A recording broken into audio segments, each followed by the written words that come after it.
Hi everyone, welcome to my channel basic maths. आज का हमारा टॉपिक है संख्याएं यानी नंबर्स। मैथ्स में संख्याओं का पूर्ण ज्ञान होना अति आवश्यक है। सभी संख्याओं का निर्माण निम्नलिखित 10 संकेतों से होता है। 10 संकेत कौन से होते हैं? 1 2 3 4 5 6 7 8 9 एंड 0। इन संकेतों को अंक कहा जाता है। अंक, डिजिट।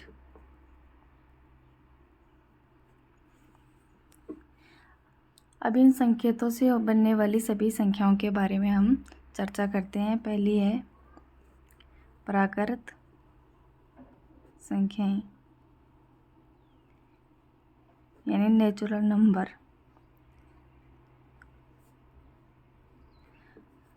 प्राकृत संख्याओं को हिंदू अरबी संख्या भी कहा जाता है। हिंदू अरबी संख्या। एक बार सीटेट एग्जाम में पूछा गया था कि प्रथम 50 हिंदू अरबी संख्याओं का औसत ज्ञात कीजिए, तो इस तरह से भी पूछ सकता है। तो प्राकृत संख्याओं को हिंदी अरबी संख्या के नाम से जाना जाता है, आपको यह भी ध्यान में रखना है। प्राकृत संख्याएं वे संख्याएं होती हैं जिनको हम गिनते हैं। गिनने वाली सभी संख्याओं को प्राकृत संख्याएं कहा जाता है। इसे कैपिटल एन से डिनोट करते हैं और ये 1 से स्टार्ट होती है, 1 2 3 इस तरह से इनफाइनाइट तक जाती है। नेक्स्ट है पूर्ण संख्याएं। पूर्ण संख्याएं, होल नंबर। इसको कैपिटल W से डिनोट करते हैं। अगर प्राकृत संख्याओं में 0 को शामिल कर लिया जाए तो वे सभी संख्याएं पूर्ण संख्याएं कहलाती हैं। जैसे 0 1 2 3 इस तरह से इनफाइनाइट तक जाती है।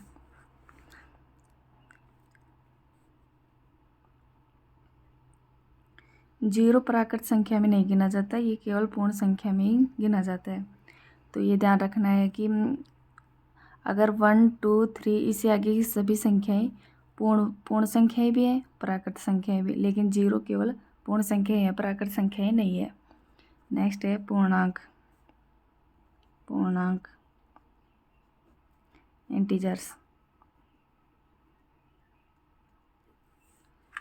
पूर्णांक संख्याएं वे संख्याएं हैं प्राकृत संख्याओं के धनात्मक मान सभी और इसके नेगेटिव मान और 0 को शामिल करते हैं तो सभी संख्याएं पूर्णांक संख्याएं कहलाती है। जैसे इसे कैपिटल Z से डिनोट करते हैं और जैसे 0 1 2 3 इस तरह से इनफाइनाइट तक जाती है और -1 -2 और इस तरह से माइनस की संख्याएं भी सभी माइनस इनफाइनाइट तक जाती हैं। यानी नेगेटिव और पॉजिटिव और 0 सभी संख्याएं पूर्णांक संख्याओं में आती है। तो ये ऐसे पूछ ले कि 0 पूर्णांक संख्या है या पूर्ण संख्या है, तो 0 पूर्ण संख्या भी है और पूर्णांक संख्या भी है। और -2 या -1 के बारे में पूछे कि पूर्णांक संख्या है या पूर्ण संख्या है, तो ये केवल पूर्णांक संख्या है, नेगेटिव सभी संख्याएं। और 0 से आगे की सभी संख्याएं पूर्णांक संख्याएं भी हैं और पूर्ण संख्याएं भी हैं। नेक्स्ट है सम संख्या। सम संख्या इवन नंबर।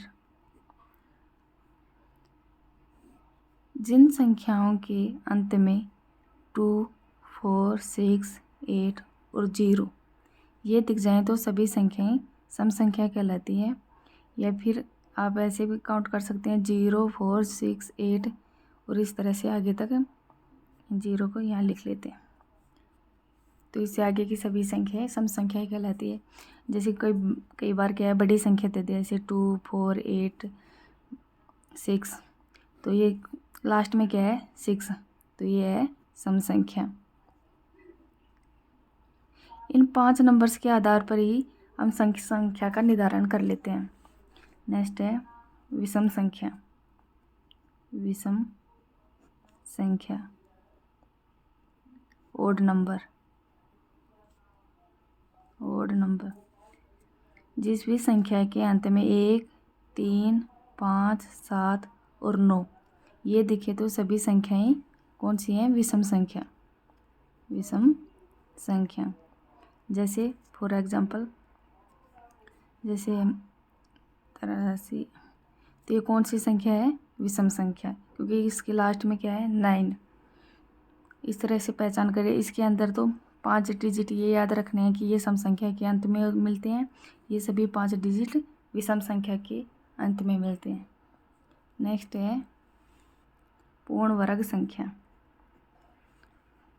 पूर्ण वर्ग संख्या,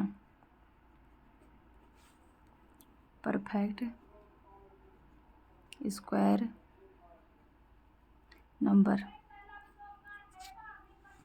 पूर्ण वर्ग संख्या वे संख्या होती है जिसका पूर्ण वर्गमूल होता हो, जैसे 1, 4, 9, इस तरह से इनफाइनाइट तक। जैसे 1 1 का स्क्वायर होता है, और 4 2 का स्क्वायर होता है, और 9 3 का स्क्वायर होता है। ठीक है। नेक्स्ट है पूर्ण घन संख्या। पूर्ण घन संख्या, पूर्ण घन संख्या, परफेक्ट क्यूब नंबर। इसके अंदर वे संख्याएं आती हैं जिनका पूर्ण घन होता है, जैसे 1, 8, 27, इस तरह से इनफाइनाइट तक जाती है। 1 1 का घन होता है, और 2 का घन 8 होता है, 3 का घन 27 होता है। इस तरह से सभी पूर्ण संख्याएं इनफाइनाइट तक जाती हैं जिनका पूर्ण घन हो। नेक्स्ट है अभाज्य संख्या। अभाज्य संख्या, प्राइम नंबर।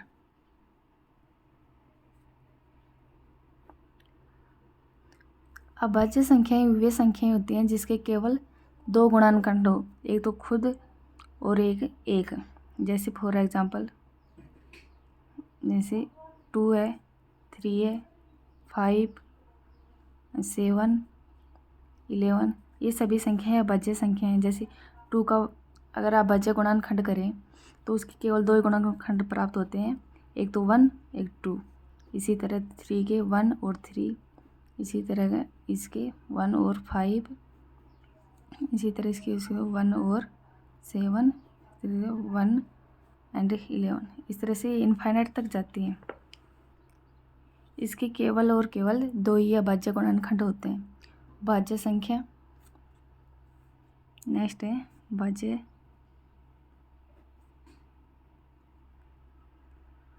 संख्या, कंपोजिट नंबर। कंपोजिट नंबर, इनमें वे संख्याएं आती हैं जिनके 2 या 2 से अधिक गुणनखंड हो, जैसे 4 9, 4 6 9। इसके 2 से या 2 से ज़्यादा गुणनखंड है, जिसके 1 है, 2 है और एक 4 है। इसी तरह इसके 6 के 1 है, 2 है, 3 है और एक खुद है, ये 6। इसी तरह इसके भी 3 गुणनखंड है, 1 3 और 9। इसके 3 गुणनखंड है, इसके 4 अभाज्य गुणनखंड है, इसके 3 गुणनखंड है। इस तरह से वे सभी संख्याएं जिनके 2 या 2 से गुणनखंड हो तो वो भाज्य संख्या कहलाती है, और केवल 2 ही गुणनखंड हो वो अभाज्य संख्या कहलाती है। नेक्स्ट है सहअभाज्य संख्या। सहअभाज्य संख्या, सहअभाज्य संख्या, को प्राइम नंबर। को प्राइम नंबर, इनमें वे संख्याएं आती है जो 2 या 2 संख्याओं का एचसीएफ केवल एक हो। 2 संख्याओं का अगर एचसीएफ निकालें तो उनका 1 आई एचसीएफ 1 आई। जैसे 2 और 3 का एचसीएफ कितना होता है? 1 आता है। इसका HCF 1। क्रमागत या लगातार अगर जो संख्याएं होती है वे भी सहअभाज्य संख्याएं कहलाती है। जैसे 1 2 क्रमागत है, इनका HCF हमेशा 1 ही आता है। जैसे 2 3 ले ले, 3 4 ले ले, 5 6 ले ले, तो इन सभी संख्याएं कौन सी कहलाती है? सहअभाज्य संख्याएं। जिन भी दो संख्याओं का HCF 1 आए वे सभी संख्याएं अभाज्य संख्याएं कहलाती है। क्रमागत संख्याएं भी अभाज्य संख्याओं के अंतर्गत ही आती है। सभी क्रमागत संख्याएं, कोई भी दो संख्याएं ले लेकर क्रमागत, उनका HCF हमेशा 1 ही आता है। जैसे 22 23 ले लें तो इनका HCF भी क्या आता है? 1 ही आता है हमेशा। Thank you for watching my video.